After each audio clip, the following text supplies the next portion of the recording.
Hey guys, today I'm going to show you how to tune your cello.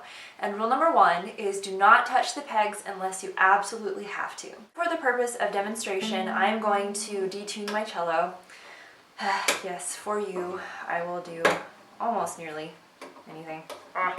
And this is just to show you how to tune your cello if it is completely and totally out of tune. That was much more drastic than I intended it to be.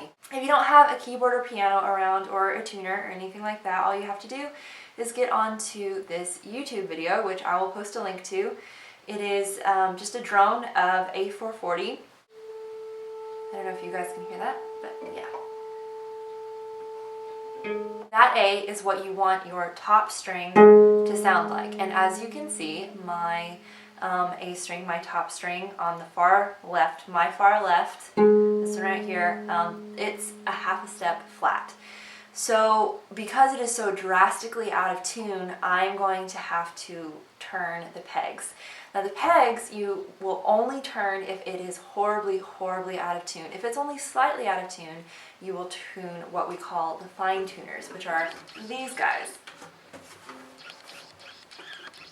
So since my A is flat, we're going to need to turn my pegs this way.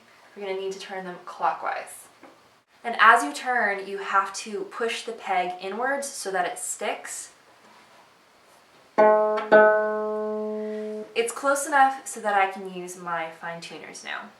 So again, if it's still a little bit lower, if the pitch is still lower than the correct pitch, the pitch that you want, which is A440, then you need to turn your fine tuners clockwise. So remember, clockwise always makes the pitch higher, counterclockwise always makes the pitch lower. So I turn my fine tuners to the right, which is clockwise. So I'm looking at it this way, so from my perspective, I'm looking down like this.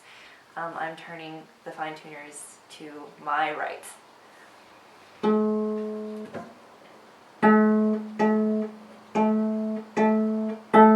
Now whenever you get the note pretty close to what you think it should be, it's always best to bow the note instead of plucking it like this. You actually want to use your bow. Whenever you pluck the note, it can alter the pitch, and whenever you bow the note, you actually get the true pitch. And again, you want to keep checking it with the pitch that you have either on your tuner, your piano, or on your phone. You always want to tune your A string first. Once you get your A string in tune, then you can start going down the line. So once you get this string in tune, then you can start tuning your D string. Before we move on, let me quickly go through the pegs and which strings they are associated with. This is the A peg, this is the D peg, this is the G peg, and this is the C peg. I'm going to just go ahead and play this at the same time. Oh my gosh!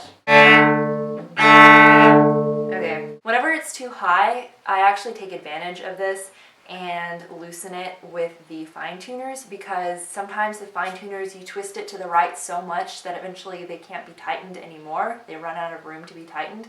And so then the only room left is for them to be loosened. And so since loosening the fine tuners makes the pitch go lower, this is actually a really good opportunity to make sure that you loosen your fine tuners. So since the pitch is sharp, I'm just going to go ahead and loosen the D string. And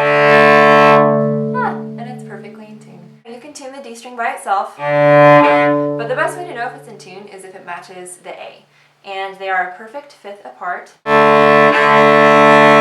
And when you get that really just clean, I don't even know how else to describe it. There's no weird wonky wave sounds. It's just a very straight, clean wave sound going. Whenever you play the two strings together, then that's how you know that it's in tune.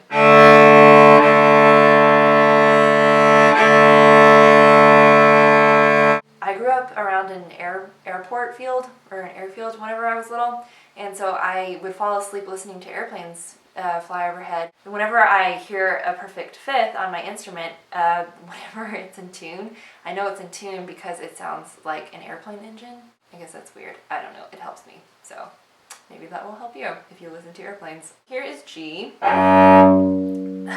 Almost G. This one is actually not that far out of tune, but again, my fine tuners are very, very tight. So I'm going to go ahead and loosen my fine tuners, which means that I'm going to make the pitch go even lower than it already is, which means I'm just going to go ahead and adjust them with the pegs right now. So loosening fine tuners, tightening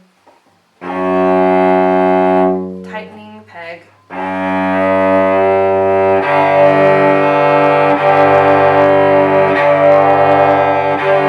Just kind of mess around with it until your ear tells you it's right. Oh, come on. It was so close and then it slipped. Okay, pretty close.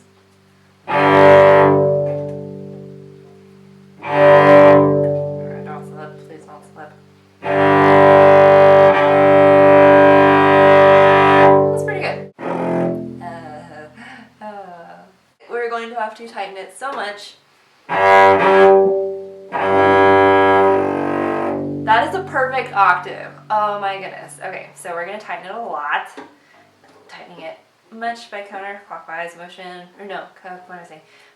Go very clockwise motion. We're going to have to twist it a lot using clockwise motion.